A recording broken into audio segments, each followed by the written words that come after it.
Hey everyone, I'm Zach. And I'm Jesse. And you're watching Elon's Tweets of the Week. On Now You Know. This is weird. Yeah. We're not normally here talking about Tweets of the Week. We used to be on TTN doing it, and then we were just doing it for the patrons, but it's been so popular, and I honestly didn't realize it was so popular because it's buried in it's buried in the Tesla Time News show, but everyone clamored for it when it was taken out, so we thought, you know what, let's make it even better. First of all, everyone can get it. And we can spend more time. We don't have to just rattle off the tweets. We can also give you our insights into them. And I want to thank our patrons for making this show possible. We started out by giving this just to our patrons, and they all said basically, guys, this is great, but you got to show everybody else. Honestly, we wouldn't have even tried it, though, if it weren't for our patrons, because, yeah, I wanted to talk about Elon's tweets a little bit more. So let's talk about Elon's tweets. So check this out. This is from Visual Capitalist. This is a decade of Elon's tweets visualized. Wow. We'll put the link so you can check it out deeper. This is basically showing through time what he's tweeting about. Red being SpaceX, green being Tesla, and then, of course, there's other things as well. So it gives you an idea of like where he's been in his mind. Wow. All right, but Elon tweeted out, hopefully it is now extremely obvious that Europe should restart dormant nuclear power stations and increase power output of existing ones. This is critical to national and international security. For those who mistakenly think this is a radiation risk, pick what you think is the worst location. I will travel there and eat locally grown food on TV. I did this in Japan many years ago, shortly after Fukushima. Radiation risk is much, much lower than most people believe. Also, nuclear is vastly better for global warming than burning hydrocarbons for energy. Now, I'm sorry, but Elon, I personally have to disagree with you. Mark Frundmeyer, CEO of Arcimoto, also does. He said, did you miss the part where the nuke plant was getting shelled in the conflict and the operators were like, quit that or it'll be a worldwide disaster? These artifacts are not good to leave lying around. Suggest encouraging folks to consume less power. So this is a bit of a controversy in the green space. Let's call it the green space. And with any community, there's going to be disagreements and stuff like that. And I think that it's important to talk about all of it. What I want to say here is that Elon is being very reactionary to fuel prices. Yes. Why is he being so reactionary to fuel prices? I don't know. I love that fuel prices are going up, actually. I know it sucks for all of us. I don't drive a nice car, but yes, my broccoli is more expensive because the trucks use gas to get the broccoli to me. So we're all feeling it. I want us all to feel it. You know why?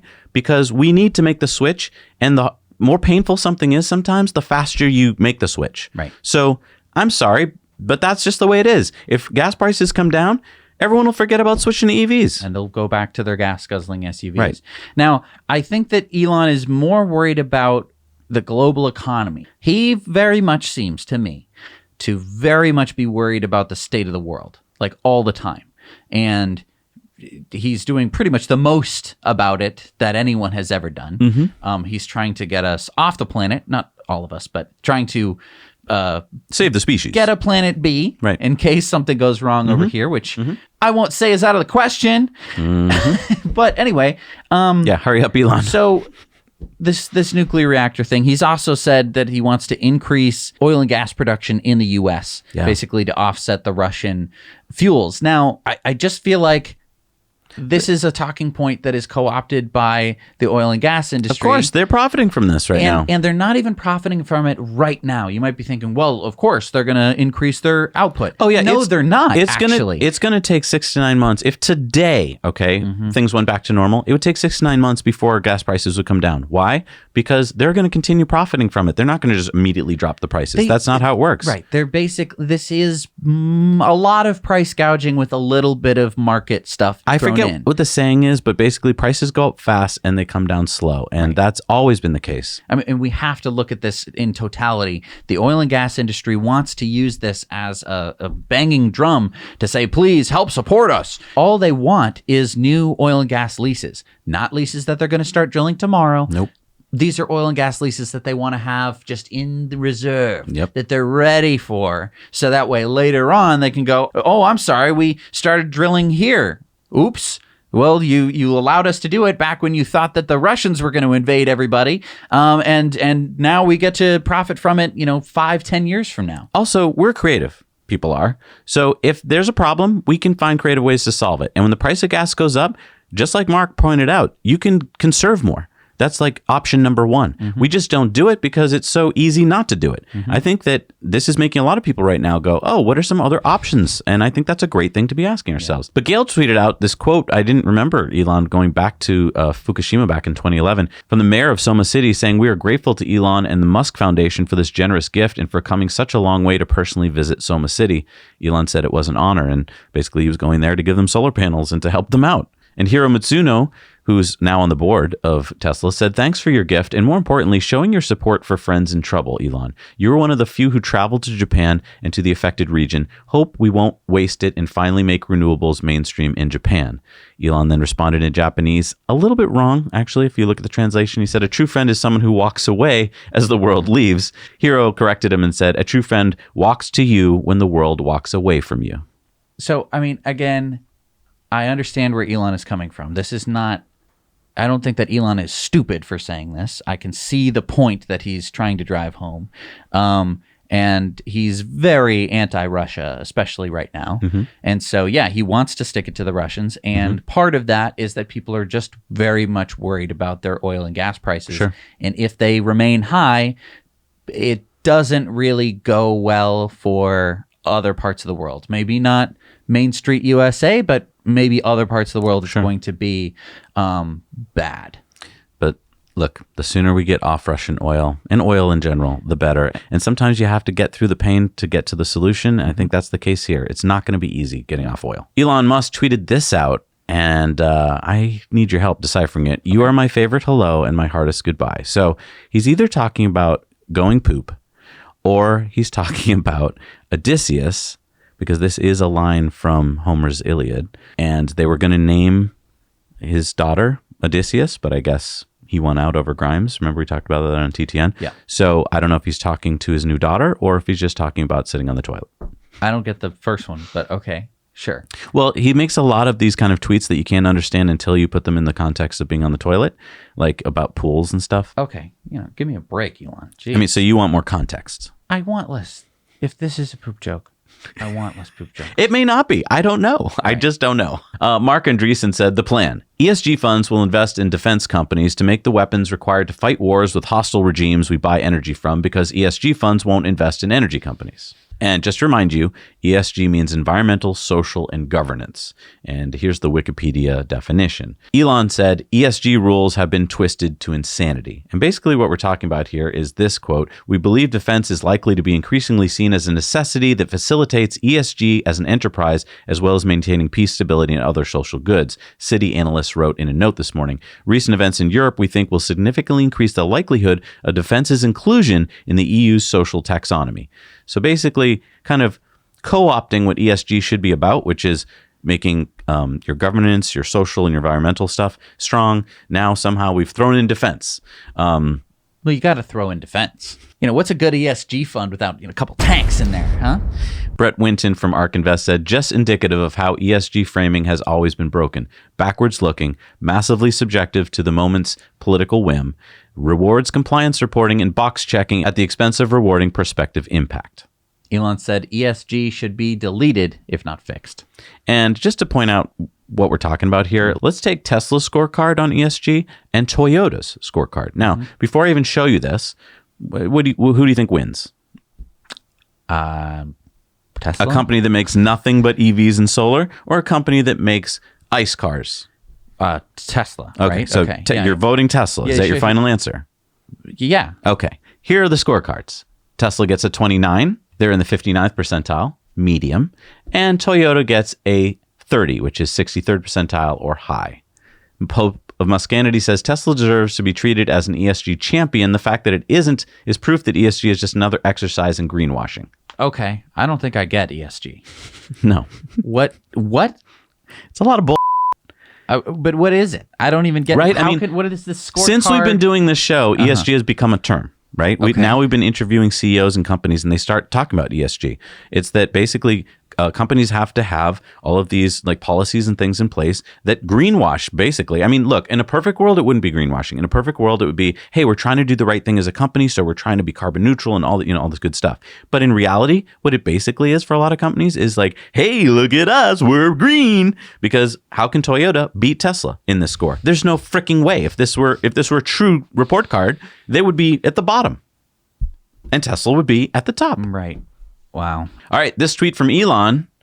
All right, what do the circled letters add up to, Jesse?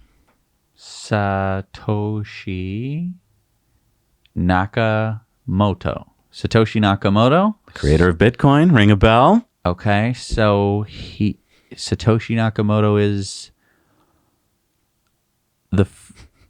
half of all these companies? I don't understand. I don't know. Maybe the person who came up with that name was... He's Japanese! Aha! We've solved it! He must be Japanese because, you see? Very good, Jesse. We've solved it. Good work. Wow. Good work. Is that it? That's his tweet. But I mean, is that what he meant? No. Don't know. I don't... What? I think Elon just getting us thinking, Oh, man. Keeping the ball. I feel like if only it did mean something. It might. It's like a national maybe treasure kind of a maybe Satoshi riddle. Nakamoto was sitting around one day trying to figure out what fake name he'd use, and he was looking at a bunch of boxes. He's wrapping some presents, and then he said, I don't know. I don't know either. Ashley Vance, that awesome author, these 4 tech companies have almost as much cash, $589 billion, as Russia stashed away for war in the entire country, $630 billion, Elon said.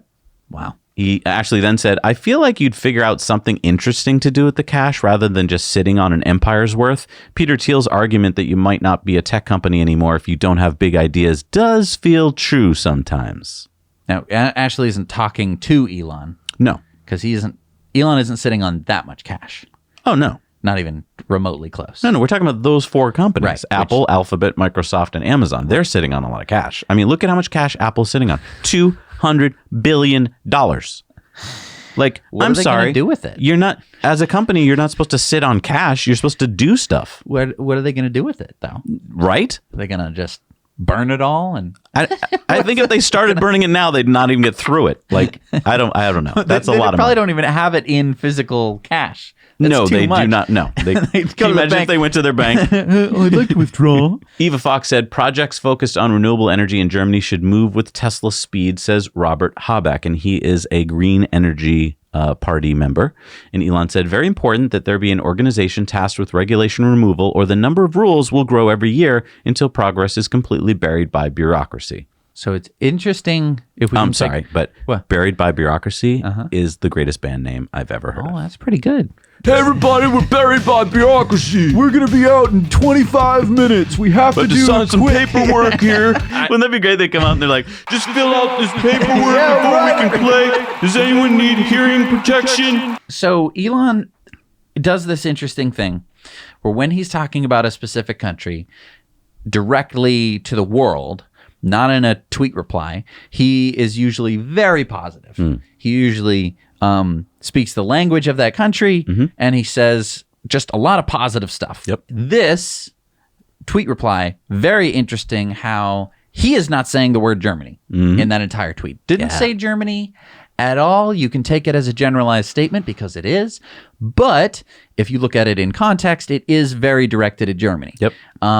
It's a really interesting way that he is able to, I don't know, some might say dog whistle, but to me, it's just a very political way of It's a very astute making politically. commentary. Exactly. Yep. All right. For all you rocket scientists out there, Everyday Astronaut said, anyone out there have a trade-off chart between tank pressure and tank weight for COPVs? Maybe someone at CopSub has dealt with this. I was making an estimate, but I fear I can't totally wing it like I had planned. Haha. Now, COPVs are composite overwrapped pressure vessels. Of course. Obviously. I mean, we're going to have one in the Roadster. And so basically what this is like a... it's a tank. It's a High-tech tank. a high pressure tank. The composite overwrapped generally means that it's like a carbon fiber wrapped. Going to hold more with lighter weight. And Elon said, in our experience, COPV gain over pain flattens out above 6,000 PSI and is less than 1 above 10,000 PSI unless volume constrained like Dragon. Heating from pressurization and cooling from depressurization also become major problems at very high pressure. I mean, that's what I've found. Of course. So this is a bunch of rocket science jargon. Can we? This is, again, we never get to talk about this on Tweets of the Week when it was Exactly. stuck No, in I the wanted to middle of ask you Tesla about News. it because normally we'd cut tweets like this because they're interesting, but they have to be explained, and I can't explain them. So Everyday Astronaut is talking about the COPVs, and he's saying, Why is he making a rocket, by the way, or is he just trying to understand? I think he's just trying to understand and explain to everyone, which is he does a very good job at. Yep. So he's asking this question because he's hoping someone's going to answer it. You have Elon, the CEO. Right, he's anyone out there, of and a he's like, rocket "I'll company." answer it for you." Right. I'm the chief rocket scientist, so I'll tell you. Right. So I mean, basically, 6,000 psi is like where you want to be. Just to give you some reference points, your tires are about 40 psi. A nail gun is about 100 psi. Right. We're talking 6,000 psi, pounds per square inch. Yeah, it's a lot, and it's especially light. That's really good for rockets. Is this the standard, by the way? Pounds per square inch? That seems so imperial. Like, what is there a metric equivalent? It would be like newtons per square meter or something. No, it's I think it's still weird. I don't know. There's so many different. There's bar. There's atmospheres. Oh yeah, bar. He talks about it in bar. I a like lot. atmospheres. That gives me I always like talking visualization about of- atmospheres. Although PSI, I've just grown up with it. But I don't know. Holmar's catalog snuck this in there because if you sneak stuff in when he's talking about rocket stuff, he's very talkative. That's just a little hint that I'm giving you here. Said FSD beta update. And just before we get the answer, Holmar's catalog does this a lot. So does like Tesla owners, Silicon Valley. They know that if they just keep trying it, like I think they must have done this 40 times before where he doesn't respond. And then this is like some weird Pavlovian experiment, right? Where you just keep saying FSD update. And occasionally he says, This weekend. yeah, so we got our answer. And yeah, as we saw last weekend, it did start rolling out. Pranay said the capability of Starship is mind-blowing, and he put up this chart, which isn't even accurate. Elon had to kind of tweak it. Elon says optimized, fully reusable Starship is about 150 tons to the same reference orbit as Saturn V. In expendable mode, Starship payload would be 250 tons to 300 tons. Okay, so why does he get like a doubling of the usable capability? You know, what you can put in it Payload. if you make it expendable. What do you mean expendable? What's like? So when they launched the Saturn V rocket, It was expendable. It didn't come back. didn't come back. It burned up in the atmosphere, crashed onto the ground. Oh, okay. So if you're willing to make Starship not come back, you can put more weight in it. Because otherwise you have to put more fuel in it. Yes. Okay, gotcha. Because otherwise, yeah, it has to turn around. And see, I think this is one of the problems with when you get into rocket science, right? Is that most of us don't use words like expendable very often or payload and stuff like that. And so for the general public, I think we see these things like 150T and we just lose interest. I love charts and stuff because that helps a lot. But yeah, I wish in a way, I mean, I know, of course, you have to have jargon in things, but I wish there was like, yeah, more of this visualization that people could get behind and be like, whoa, big rocket, you know? Yeah, and I mean, I don't think that rocket science is actually that hard. And you might be saying, whoa, Jesse, what are you talking about? I'm saying, like, yes, the nitty gritty nuts and bolts of it, very hard. The general concepts of it, I think most people could understand as long as they were taught If they played with it. If they played with and it. you know, maybe you're new to the channel, whatever, but we talk about Kerbal Space Program a lot. It's a really fun space program that's a game, but it's also realistic. It uses physics. Ish. I mean, right. It's you get to It's a launch a playground. rocket off of a planet, Yep. go land on any of these orbital bodies within a solar system. You can land on this version of the moon. You can go land on their version of Mars. And they've scaled down the Earth-like planet so that way it doesn't take 25 minutes to get into orbit. It takes like 2 minutes. I mean, imagine if they had this when you were a kid. Like, we could have played like, hey, let's figure out how we can get to the moon, or Mars. And like, you can do that now. Right. It's incredible. You can and design rovers. when you're done it's- playing this, you will actually almost be a rocket scientist. Like, you'll be at least able to understand what all this is. all of the concepts are really well executed. And we have a video. Remember we did this years ago? We did a play. it was episode 1. Right, where you kind of showed it to me. So we'll put a link to it here. You can go check that out if you're interested. All right, so this next tweet is really interesting, okay? So put your thinking caps on. Imagine an atom scattering machine completely disassembles your body's atoms into a cloud of floating atoms. Then it perfectly reassembles the atoms and you walk out feeling totally normal. Is the new you still you? And here was the poll, and most people said yes. Elon said, what if one atom at a time in your body was switched out for another atom? there would be you with all new atoms and another you with the original atoms, human of Theseus. So I spent so much time thinking about this as a kid because I watched Star Trek. And the other day we were having lunch with the crew and I was talking about the replicator because remember we interviewed Matt Mahar. He's the CEO of Cana. By the way, go check out that interview. Amazing.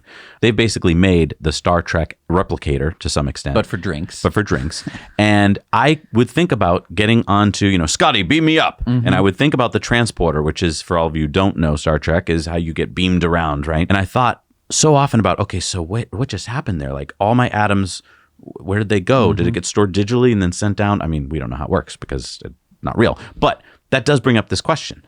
If your atoms, going back to this original question here, is the new you still you? Right. And it brings into play all of this questions of consciousnesses and stuff like that. And then it brings up this point that the underdoge said, then maybe with Neuralink, you could download all your information into the new body and you could potentially live forever that way, ? Look, I'm not saying this is going to happen tomorrow, but you could technically take your consciousness from Neuralink, which, someday could be better than it is today and learns about all your brain stuff, store it digitally because your brain is just a bunch of neurons, right? And then remake yourself. I know it sounds crazy, but would that still be you? And then when I was a kid, I would think about, okay, well, how about the cells in your body? I had learned as a kid that you get new ones all the time, right? And I've done some research and basically the oldest cells in your body are in some of your bone marrow. But even those every 7 years or so are new. So basically 7 years ago, when you start watching the show, none of these cells were here. I was a completely different person. Right. So am I still Zach? Right. So it's a very it's again one of these philosophical conversations that you'd have, with someone, and you'd be like, wow, that was a really deep philosophical conversation. Except that now, like so many other things, Elon is getting us much closer to kind of answering those questions. Yeah. Speaking of deep philosophical questions, Howard Altman says, Russian Defense Ministry, the United States is training migratory birds to migrate from Ukraine to Russia and distribute bacteriological weapons. One question, African or European? That, of course, from Monty Python. Yep. And Elon said, little did they know, birds aren't real. Now, he doesn't really believe this. It's a joke. It's a joke. It's a joke, people. Please don't take it seriously. He was in a jokey mood. Okay. If you chart his tweets, and because we've been doing this for years now, he does seem to go through a thing where he almost gets that he might have been too cerebral for a while. So then he does some dad jokes, and here's another one. He tweeted this out. He retweeted this out. A selection of old Assyrian documents in the Yale Babylonian collection, and basically he said the forbidden cereal. And then, of course, that led to questions like milk first or cereal first. And Elon said cereal, but maybe I've been doing it wrong all this time. I know it's bad for you, but sugared cereal is amazing. And this is why I do tweets of the week, okay? Because in what seemed like a just complete waste of tweets, we learned that Elon has a thing for sugared cereal, which, we all do. We talk about it on the show. We're sponsored by Magic Spoon sometimes. And but the problem is, if he's eating a lot of cereal of the wrong kind, that's not good for you. Okay. And in this recent Vanity Fair article with that Grimes did, you learned a lot about the fact that they don't eat well. She talked about eating peanut butter for 8 days straight in their little $40,000 home down in Boca Chica. And it's like, what the what? Well, I know that Elon doesn't have a lot of time for things, and he doesn't make a lot of time for himself. Sure. Okay, but I have ever heard of Green Chef or Blue Apron? Or just a personal chef because you're a billionaire? Yeah. I don't think anyone would hold a grudge against him for that. He's a busy guy. Yeah. I'm not going to... Or takeout. You right? Good takeout. Sure. Or just... Yeah. All of the above? Or an intern. Anything? Anything? Please? Pasta? I don't know. All right, how about this? It was 20 years ago today, Jesse. This was SpaceX in 2002. We've seen this picture before. Wow. We even have a T-shirt of, Elon dancing. He said, I love the mariachi. This picture was from 20 years ago. Also, SpaceX's humble beginnings in El Segundo, California. 20 years ago. 20 years is not that long to go from this to launching Falcon 9s and Starship and Starlinks that are saving Ukraine. To do something that everyone said was impossible, to reland a rocket. Then now we're talking about going to Mars, and he started if this is not inspirational, I don't know what is. It's amazing. Elon tweeted this out, 15 Decisive Battles of the World. That's from this book. And he said it's insightful analysis ensconced in eloquent prose. Pope of Muscanity said, I wish people read more history. It's not just about repeating. It's actually about learning from it, what works and what doesn't work. It's about understanding our place in space and time on that blue marble. A study of history by Arnold J. Toynbee is one of my favorites. Elon said, always worth reading about the many civilizations that have risen and fallen, lessons we should take to heart. There is a danger to a united Earth that it may result in a collective fall or ossification of civilization. Another reason why we do this show. Yeah, to tell you what ossification means. Well, what's that mean? What's it mean? I don't know what it means. Yeah, I don't know. The natural process of bone formation, the hardening of muscular tissue into a bony substance, a mass or particle of ossified tissue, the tendency towards or state of being molded into a rigid, conventional, sterile, or unimaginative condition.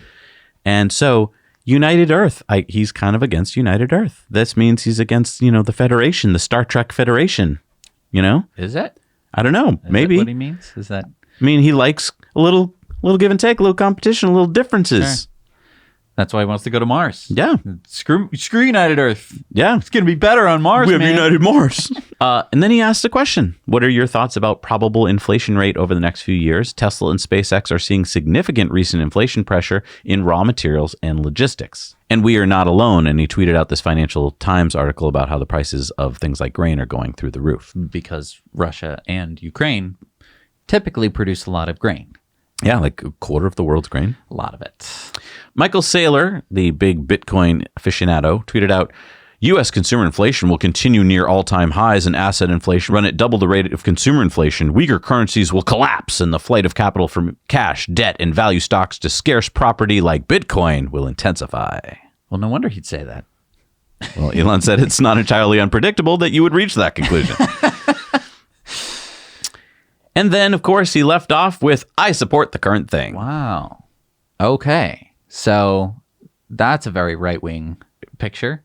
Yeah, For someone who supports the current thing. Right. It's kind of a weird, he's so interesting how you really can't nail him down. Conservatives sometimes will be like, he's on our side. And liberals will be like, he's on our side. And I don't think he's on any particular one group side. He has his own philosophy and that merges or doesn't merge with groups. And I think we've become so pushed to our sides that we don't see that we really do agree on a lot in the middle. It's just that we're so triggered. And I think this goes back to his ossification. He's showing like, hey, let's stay open-minded about stuff, guys. Right. Well, and also he's moved to Texas. And I think that has a lot to do with it. I think that you can't really move to Texas. And I think he's also surrounded himself with a lot of people who influenced him to move to Texas. Because I think that basically what happens is all these people made a lot of money in California, in Silicon Valley. Then they have a lot of money suddenly and they go, wait, taxes are a thing. Yeah. Taxes suck. I hate taxes. Where can I have no taxes? This is Texas. like when George Harrison of the Beatles finally got a big tax bill and then wrote Taxman because he was just like, I didn't even know this was a thing before. Right. And so I think that that's kind of pushing a lot of these very innovative people to Texas. And then I think that that's kind of mingling and mixing with the culture and that you get a tweet that's sort of like that. This is one of those times where I'm just like, Elon, really? I know. You don't have to tweet that. No, you can be a little more thoughtful with your tweets. You're just taking some talking point and you're tweeting that. Right. It's a little disappointing to me. Yeah, I agree. There is plenty of discussion and healthy debate that could be had, and yet you're going to just put it down to a meme. I often wonder if he does this to actually make it so that you just can't really pin him down, like that he's almost being obtuse, or like, like in high school, there was that kid and he was just, always talking about stuff that he probably didn't fully understand just to seem cooler than he was. Like, I wonder if there's a little bit of that in there too. Like he sometimes goes so off topic on things like nuclear power. Like I will say for such a brilliant guy, he missed out on one big thing going back to that first tweet about nuclear power. Current nuclear power plants, they're not the clean kind that everyone's talking about can be the future of it. They do make waste that we don't know what to do with and that is dangerous. And we're seeing, like Mark pointed out, a nuclear power plant can be targeted. And they're vastly more expensive than renewables. Right. And they take vastly longer to get up and running. Right. So, I mean, yes, he's talking about specifically the existing dormant. But I would argue that Nuclear plants, the fact that Germany stopped using them, yes, they did have to switch to coal for a while, but also now they're switching to solar and wind faster than they ever would have. It makes the transition faster. I don't know. It just seems very short-sighted to me that he doesn't see that. For a guy whose company's Are so thing long-sighted, is called, and it is all about accelerating the transition. Right. Yeah. So Yeah. Again, tweets like this, I don't think help accelerate the transition. I think they just get a bunch of people to be mad at you, which, I mean, maybe he likes, maybe he doesn't want to be the darling of any particular side, although he's just shifting himself to be the darling of the right, which, I mean, has advantages, I'm not going to lie, but at the same time, you're just going to be alienating half of your audience. I think that there's plenty of room in the middle to be standing. Right. But all those tweets were leading up to the main event. I didn't know what to make of this when I read it. This is Elon Musk. He's changed his name now. And he says, I hereby challenge Vladimir Putin to single combat. Stakes are Ukraine. And then in Russian, do you agree to this fight? Dmitry Rogozin, basically he's one of the heads of state of Russia, gave this quote from Pushkin: "You little devil are still young. Compete with me, weakling. It would only be a waste of time. Overtake my brother first." And then Ilona said, I see you're a tough negotiator. Okay, you can have 10% more pay-per-view money. And he tweeted this: choose your fighter. He can even bring his bear. Ilona then said, and we should form a book club. Posting this Dostoevsky quote: "A fool with a heart and no mind is just as unfortunate a fool as a fool with a mind without a heart." Eva Fox tweeted, "Reality of Russian people in power. For a limited ordinary person, for example, there's nothing easier than to imagine oneself as an extraordinary and original person and enjoy it without any hesitation."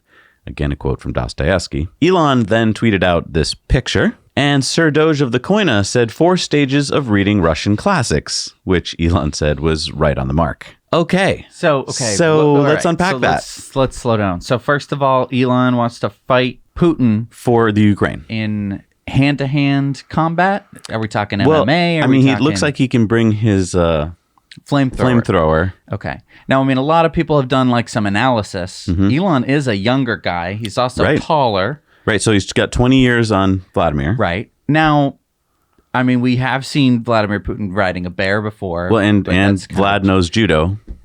Right. He was in the KGB. I don't know. Elon's got a kind of a bad back. Well, that's because he took out a sumo wrestler. True. Which is a point in Elon's category. True. I mean, but let's just, is this a joke? I mean, this is clearly a joke. It's clearly a joke. Not really gonna... But we're going to see in a couple more tweets that it led to some more stuff. Anyway, let's take a break from this for a second. And Teslarati tweeted out, Elon Musk's Starlink was Ukraine's most downloaded app last Sunday. And then Elon tweeted out, of course, Starlink, another poke at Russia. And then came this, a Telegram post by Ramzan Kadyrov, the head of the Chechen Republic. And just if you're like, who is Ramzan? He has once said that my idol is Vladimir Putin. So, I mean, this is a general who loves Putin. Okay. And he tweeted this out.